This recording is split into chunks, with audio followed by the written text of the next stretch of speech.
మంత్రుల శాఖల కేటాయింపులో AP CM Chandrababu సంచలన నిర్ణయం తీసుకున్నారు. ప్రభుత్వంలో అత్యంత ముఖ్యమైన హోంశాఖను మంత్రి అనితకు కేటాయించారు. గత ప్రభుత్వ హయాంలో రాజకీయంగా తీవ్ర అవమానాలు ఎదుర్కొన్న అనితకు హోంశాఖ కేటాయిస్తారని తొలి నుంచి ప్రచారం జరిగింది.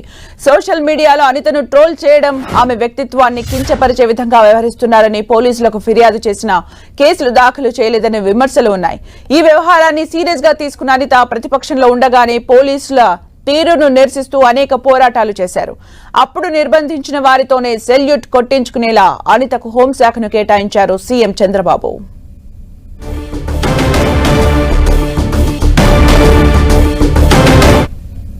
మరింత సమాచారం మా ప్రతినిధి చిట్టిబాబు అందిస్తారు. చిట్టిబాబు.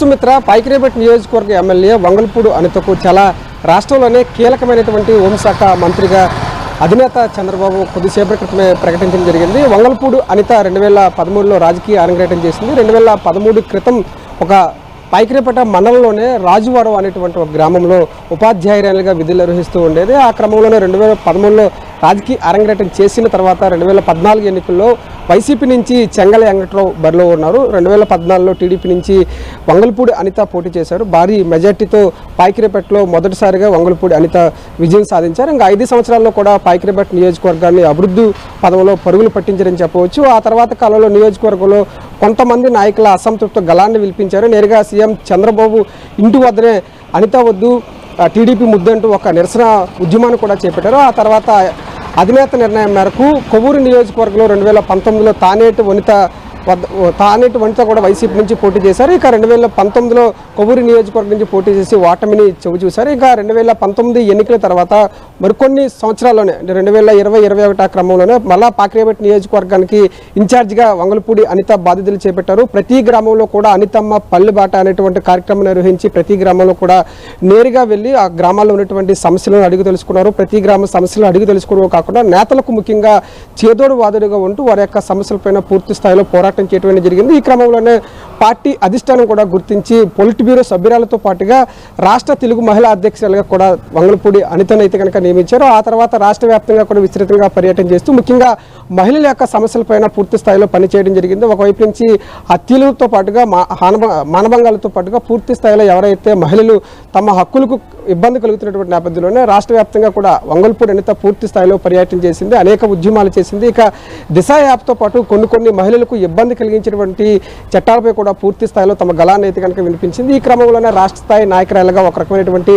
వంగల్పూడి అనిత గుర్తింపు తెచ్చుకున్నటువంటి ఈ క్రమంలోనే చాలా కీలకమైనటువంటి పదవి అని చెప్పవచ్చు. ఆ క్రమంలోనే రాష్ట్రమంతా కూడా విస్తృతంగా పర్యటన చేసి వంగల్పూడి అనిత తెలుగు మహిళా అధ్యక్షులుగా తనదంటూ ముద్ర వేసుకుంది. పూర్తి స్థాయిలో తమ గళాన్ని అయితే కనుక వినిపించిందని చెప్పవచ్చు. ఆ క్రమంలోనే ఒక రాష్ట్ర స్థాయి నాయకురాలుగా ముద్ర వేసుకుని ఇంకా ఇటీవల కాలంలో జరిగినటువంటి సార్వత్రిక ఎన్నికల్లో 35,000 భారీ మెజార్టీతో కూడా వైసీపీ అభ్యర్థి కంబాల జోగులు నుంచి కూడా గెలుపొందని చెప్పవచ్చు. ఇక నియోజకవర్గంలో ఉన్నటువంటి అన్ని వర్గాల ప్రజలతో పాటు సమస్యలు తెలుసుకున్నారు. నియోజకవర్గంలో ఉన్నటువంటి ప్రధాన సమస్యలు ఇప్పటికే వరకమైనటువంటి అవగాహన ఉన్నటువంటి నేపథ్యంలో ఖచ్చితంగా వంగల్పూడి అనిత నియోజకవర్గాన్ని అన్ని విధాలుగా అభివృద్ధి చేస్తారని కూడా నియోజకవర్గ ప్రజలు కూడా ఆకాంక్షించారు. ఈ తరుణంలోనే భారీ మెజార్టీ కూడా ఇచ్చినటువంటి ఈ తరుణంలోనే పార్టీ అధిష్టానం కూడా వంగల్పూడి అనిత యొక్క పోరాట పటిమను పూర్తి స్థాయిలో గుర్తించిందని చెప్పవచ్చు.